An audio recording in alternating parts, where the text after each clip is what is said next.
Holy moly, it is Wednesday night. Welcome. It is Food Addiction Fair and Firm. I am Dr. Connie Stapleton and I am running late, man. I am just now signing on myself. I just walked in the door like maybe 2 minutes ago.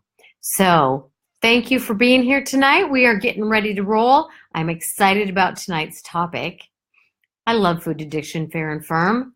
And the more we do this, the more I love it. The more you join me, the more I love it. You guys remember a story from your childhood? Probably not. Called Mike Mulligan and Mary Ann. I think that was the name of it. Or Mike Mulligan and his steam shovel. Anybody remember that story? It's my favorite story. And so I read it a lot with my grandkids.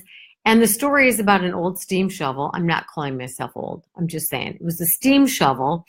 And when the diesel shovels came in, the steam shovels didn't have much work to do. But Mike Mulligan was the steam shovel operator and Mary Ann was the steam shovel. And Mike Mulligan always said, the more people that came and watched, the faster and better Mike Mulligan and Mary Ann would dig. Anyway, that's how I feel. The more people we get together, the more excited I am and the happier I am and the more easily everything flows. So welcome. Glad you're joining me. If you're just joining, if this is your first time joining, please let us know. And remember, your thoughts and your feedback and your comments, the things you're questioning, the thoughts you want to share with other people, post them because other people are going to add on and they're probably thinking a lot of the same things you are. So please keep your fingers working as I'm talking. Tonight, we're going to be talking about a topic that I did not make up this title, but I think it's an amazing title. It's Necessary Endings. And it's actually a book that I'm listening to on audiobooks.com right now. And it's by a man I have amazing, wonderful respect for. His name is Henry Cloud. And he wrote the book Boundaries. If you ever, want to add that to your reading list. Henry Cloud. Let's see if I can type things. Henry. What was that from? The Wizard of Oz? Henry Cloud. O-U-D. Okay. Ah, Jesus, that didn't work. Turned out Anna Claude. Anywho, Terry, can you write Henry Cloud in there so everybody can see it? All right. Henry Cloud wrote this book called Necessary Endings. He's also written an amazing book called Boundaries. He's got Boundaries for Marriage, a whole series of boundaries books. Let me tell you, I had heard about the book Boundaries for years and years and years, and I thought, yeah, how great can it be? Same old, same old. I think I mentioned last week that Laura Preston and I had been having a conversation, and she was noting that she'll read a lot of the self-help books on a topic, and she'll notice that, they're all kind of saying a little bit of the same things. I like that because when I'm reading the same general, explanation of a topic in several books by people I trust and respect, then I'm pretty sure that that's the tried and true. So I thought, okay, a book about boundaries, how can somebody write a whole book on boundaries to begin with? And what's he going to say that's new? Oh my gosh. Talk about blown away by this book. Every page, if I had to highlight, I would highlight every page, every word. It's that good. So if you want to learn about boundaries, then I would thank you, Laura, for posting that. But the other book of his that I'm listening to now is called Necessary Endings. This book is really written more specifically for businesses, business management, how to fix things that are not going so well in a business atmosphere. But let me tell you, he also makes this relative and pertinent to relationships. And of course, I'm all about relationships. Last week, we talked about how addiction harms our relationship with ourselves, affects the love we have for ourselves, affects the way we talk to ourselves and think about ourselves. The way we talk about ourselves and think about ourselves subsequently affects how we treat ourselves and others. So it's got to start with this. So we're going to talk about necessary endings in terms of addiction. Likely, if you're in this group or on listening to this program, what do we call this? What do we call this thing?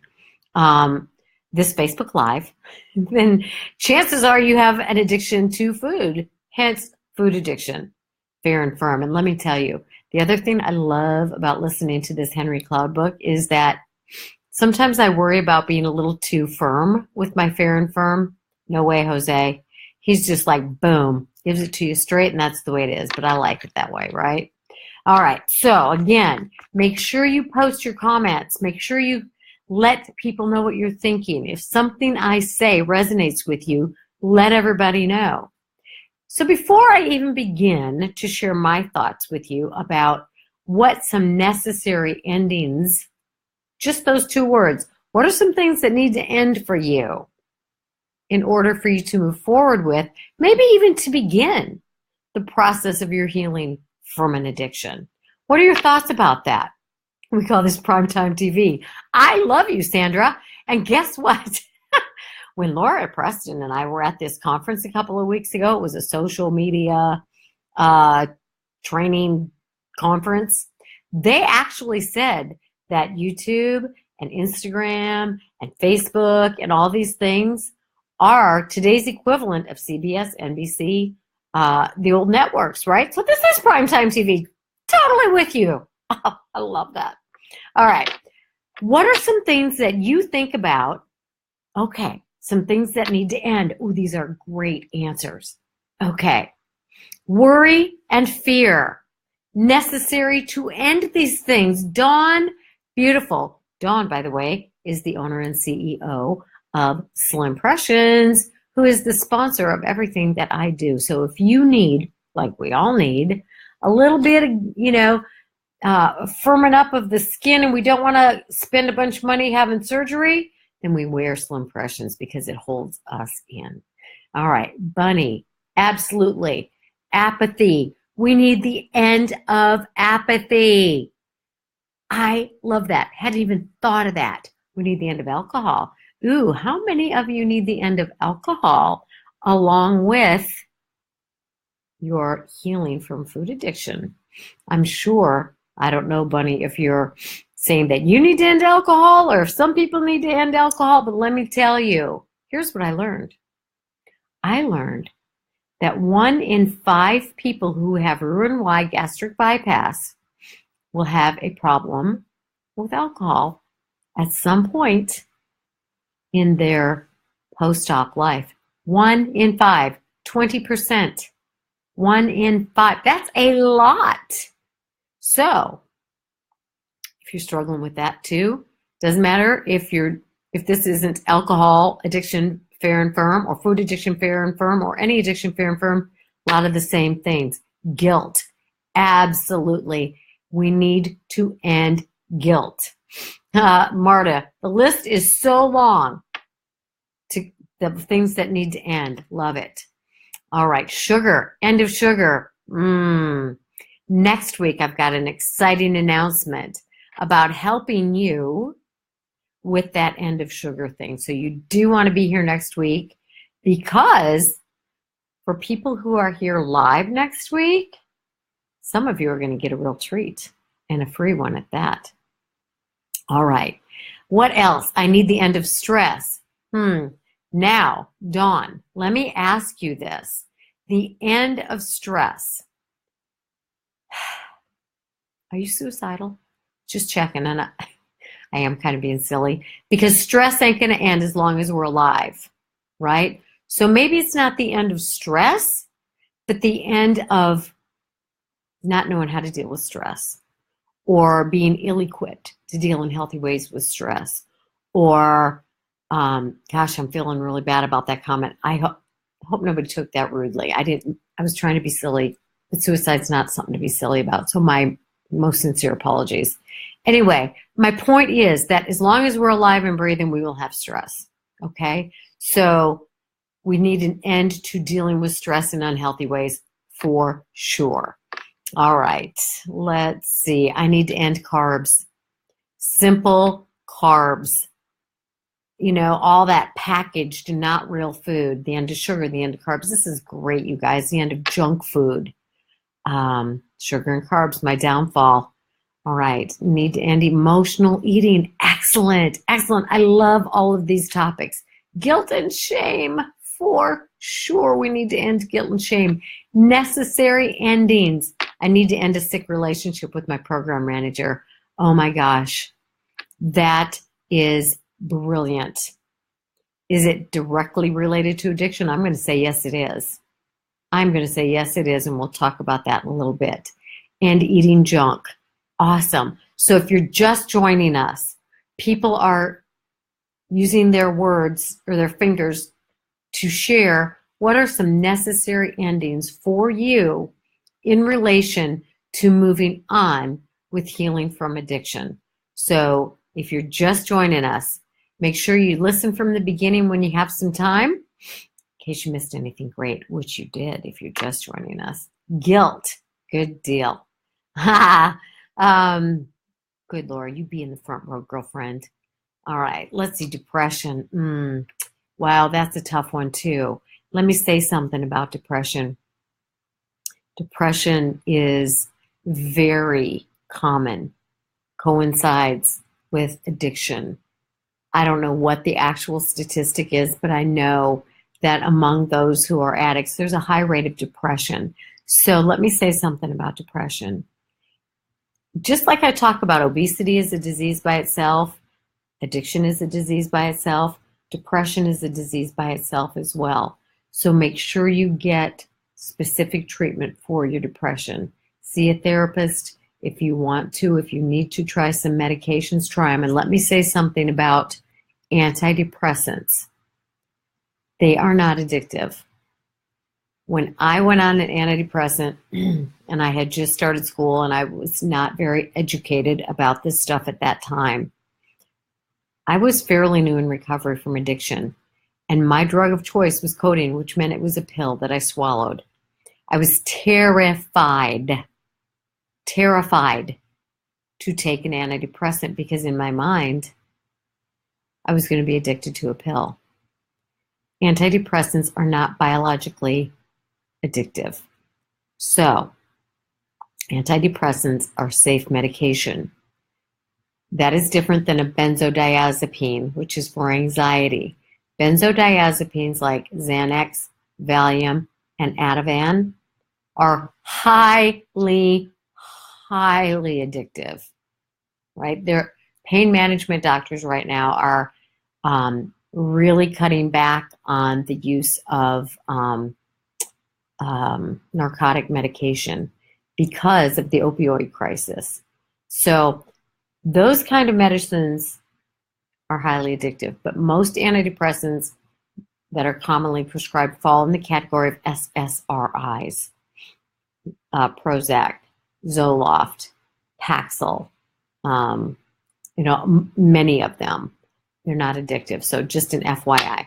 All right, what other things? If you're just joining us, write it in there. Use your fingers. Let us know. Necessary endings. And then I'm going to tell you a story.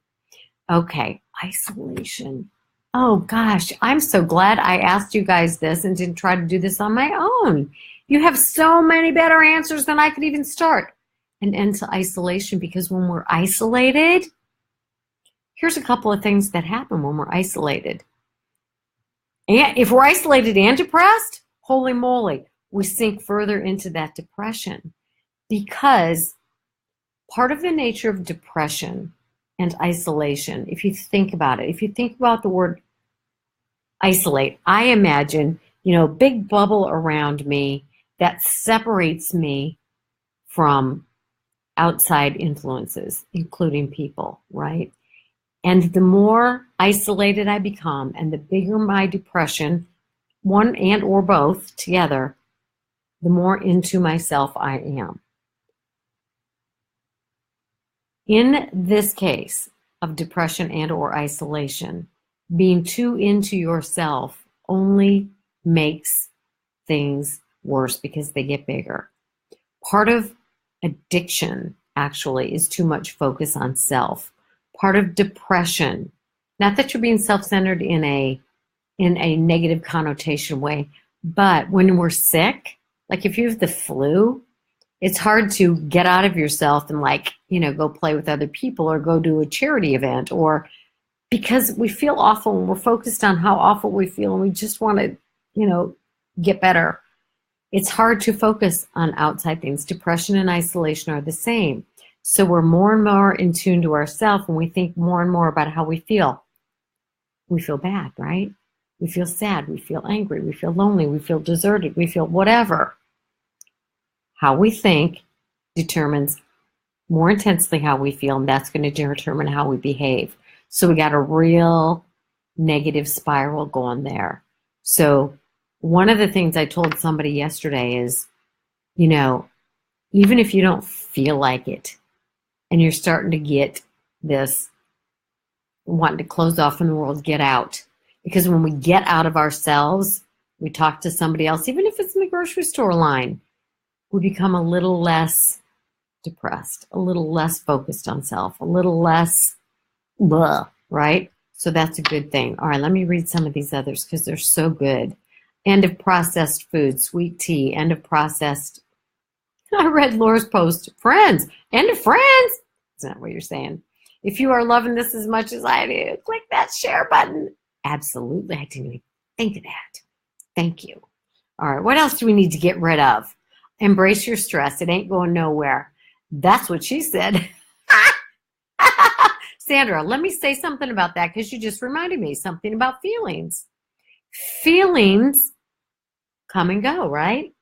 Feelings, when people say I am depressed or I am angry or I am lonely or I am sad, it's like we're owning that as our being. I'm not sad. I'm Connie. Connie is all kinds of things, and sometimes I feel sad, right? So try to separate yourself from feelings, and remember that feelings come and feelings go. This too shall pass. I may be sad. It may last a day. It may last 2 days. I don't know. But it's not a permanent state, right? So feelings come and feelings go. So avoid identifying yourself as that. All right. Self-hate. Thank you, Christy. Yes, we need to end self-hate. All right. Yvonne wants to have a lobotomy. She wants her brain removed. Yvonne, I love you. Thank you for that humor. We're not doing a dang lobotomy, okay? But you know what you can do? You can employ the absolute benefits of neuroplasticity. Neuroplasticity means you can change your brain. You can have a new brain by changing the way you think. There you go. We got that. Loneliness, yes. Shame, absolutely. Okay, so I'm going to tell you a story. Once upon a time, there was a girl, young woman, girl, lady, about 29, and she looked like she had it all going on. She was an addict, a very functional addict, and her name was me. Her name was Connie. It was me.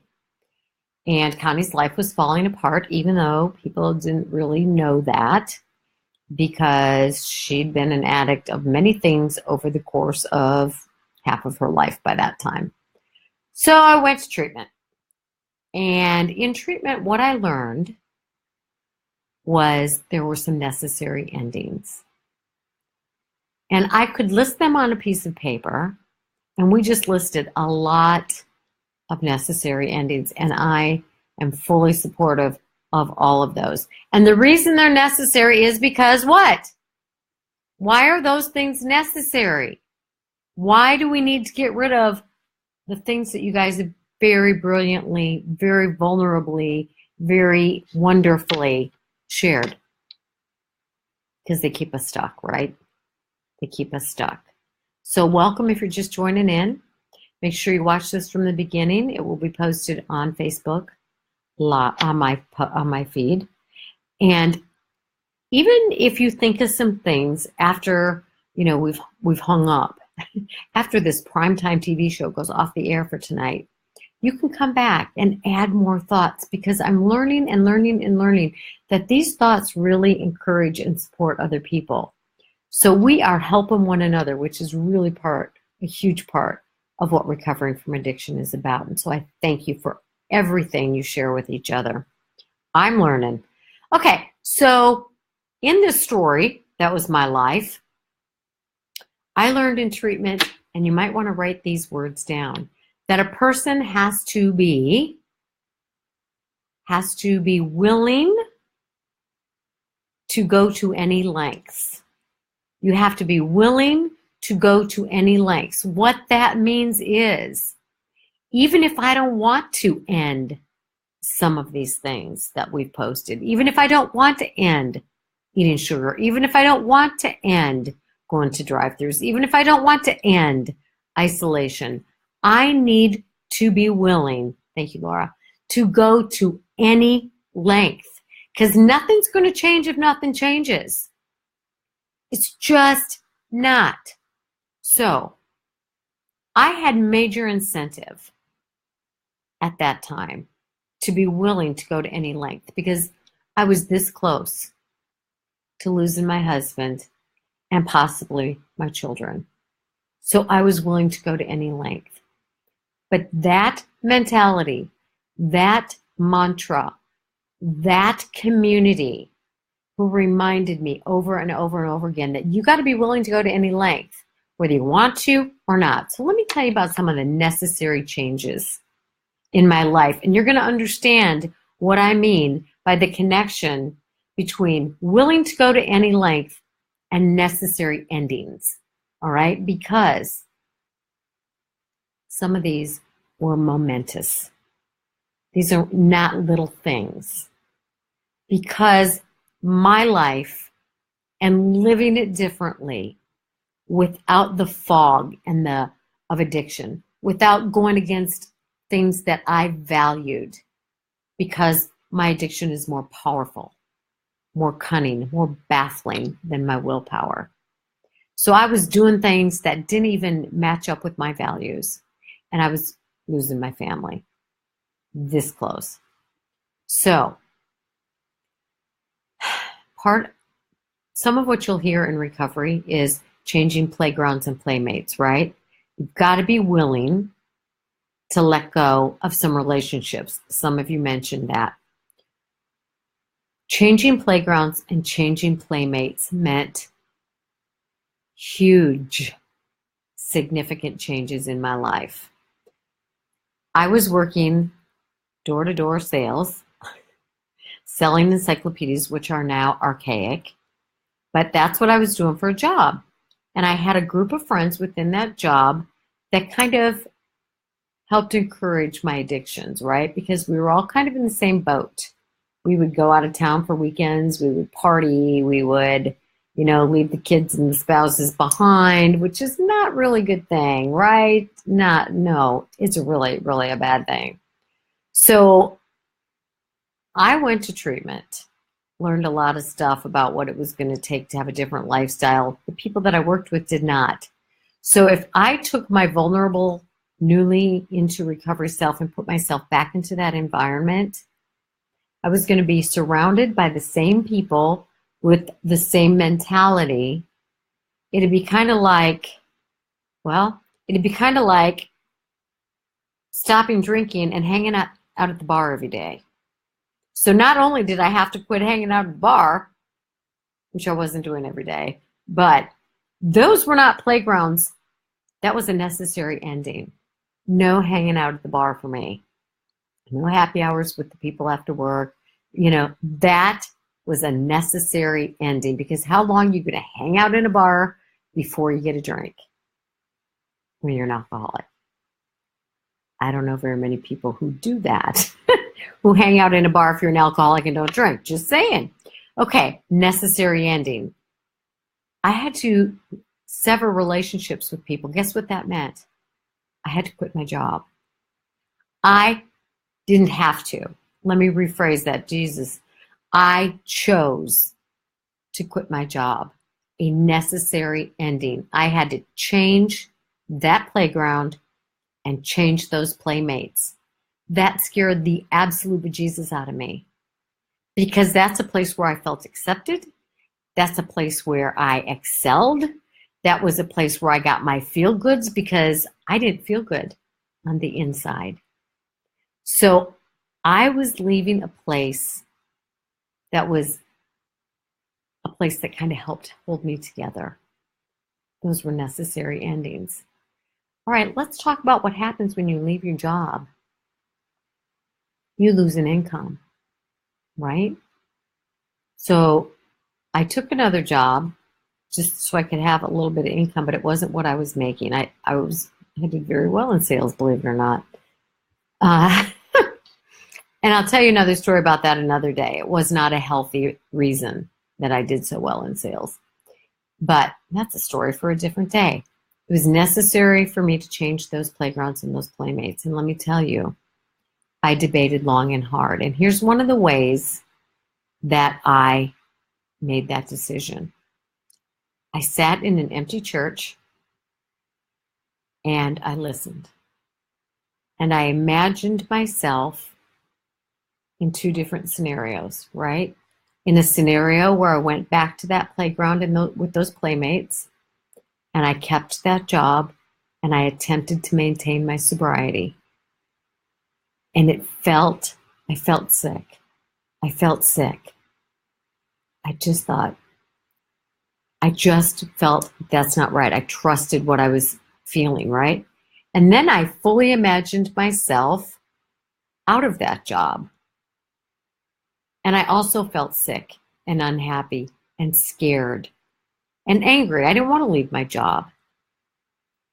But I felt less sick and scared and angry and lonely when I thought about being out of my job. So even though I wasn't joyful about it, I knew that I had to be willing to go to any length, and staying in that job was not going to be a good place for me. So if you've got a food addiction and you work in a bakery, you might want to think about getting another job. Just saying. Are you willing to go to any lengths? So when I lost, I didn't lose my job. When I gave up my job because my life, myself, my husband, my children, our family, my sobriety was more important. We had to sell our house. Necessary endings. We had a really nice house. It wasn't fabulous, but it was really nice. We were in our 30 years old. We had to sell our house because we couldn't afford it without that income. It was a choice we made, and it was a healthy choice. It's not that the neighborhood was bad for me, but we couldn't afford it. And I chose, for the sake of my recovery, for the sake of everything that was most important to me, to leave that job. So we sold our house. We bought a small little house. It was a fine little house where we lived next door to a woman who became one of my very best friends to this day, and that was over 30 years ago. Necessary endings. Necessary endings. So I was friendless. I was jobless. And I became homeless by choice, because those were necessary for my recovery. So I want you to write down one or two things that you are willing to do to make a necessary ending. Relationships. Relationships. What relationships in your life are toxic? There were a lot of friends that I had that I realized weren't friends, right? Because when I left that job, I didn't hear from any of them again. So those aren't true friends. Not one of them, mind you, by the way.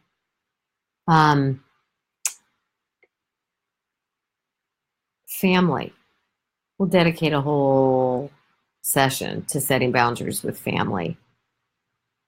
I didn't divorce my family, my siblings, my parents, but I took major steps back from them emotionally in terms of my investment in wanting them to be well. That was a necessary ending because I wanted things for them more than they wanted things for them. I couldn't make that happen. The serenity prayer. Grant me the serenity to accept the things I can't change. I can't change my family. I can't change how they think, how they feel, what they choose to engage in, what they don't. And I was putting a lot of energy in their control. I was trying to control, right? Because I truly wanted it for them. But when I saw that they were not ready to step out of the world of active addiction, I had to employ some endings.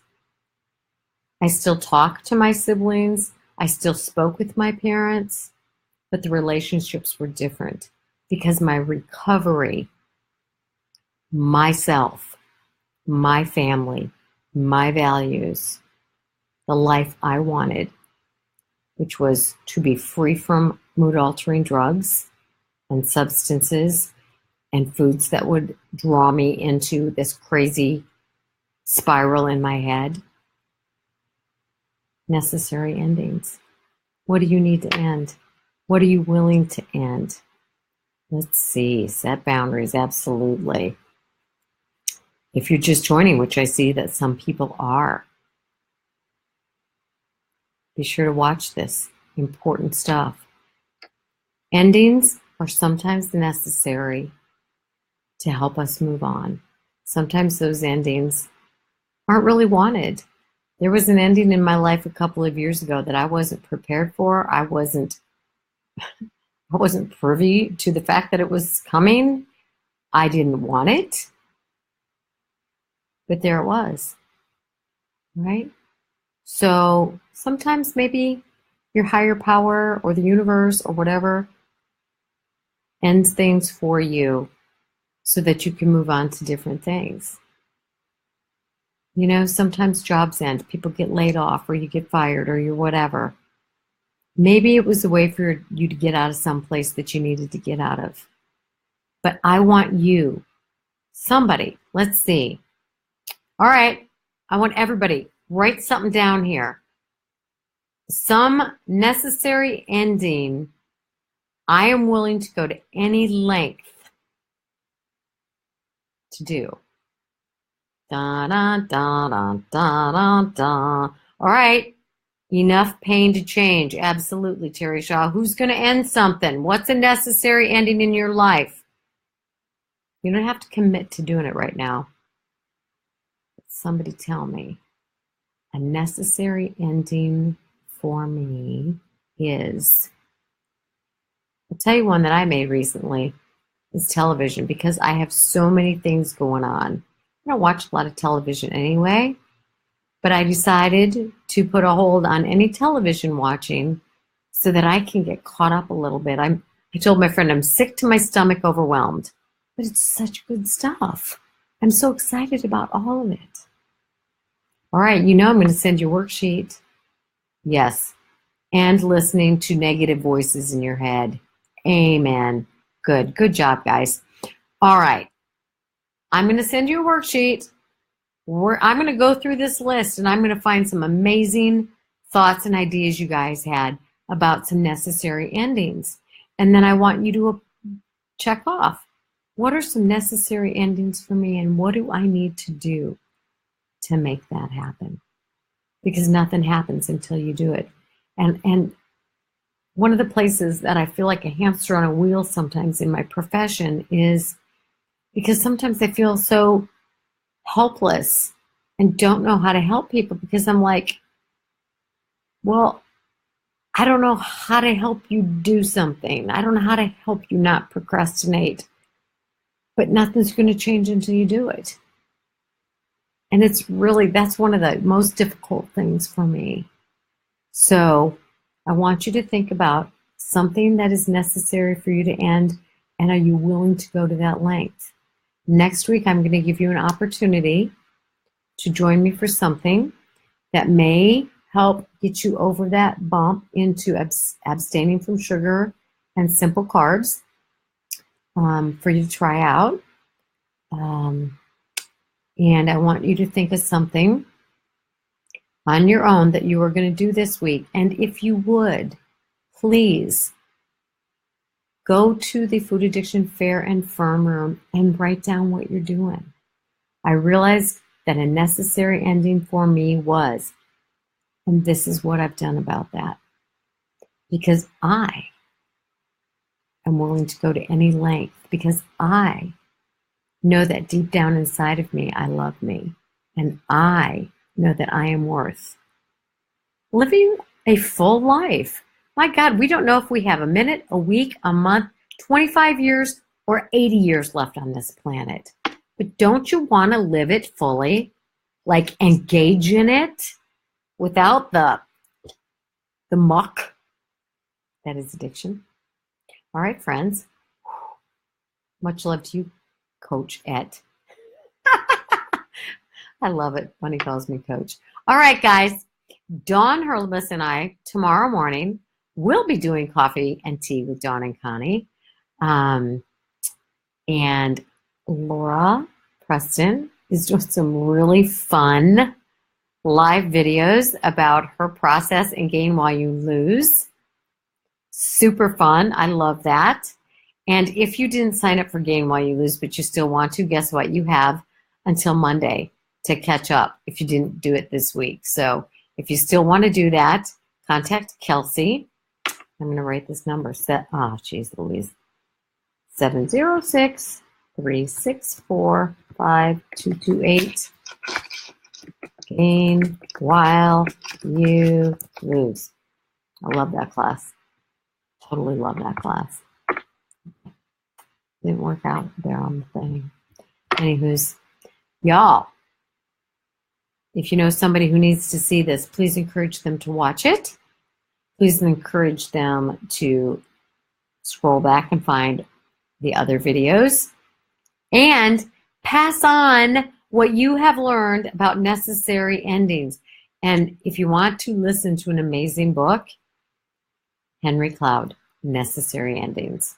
All right, you guys, have a great night. Your health, your responsibility, this day, every day. Share what you're doing to make it that day with all of us. And it's not too late to join Gain While You Lose, because you're missing out if you don't. Talk to you later. Have a good one. Make it a good one.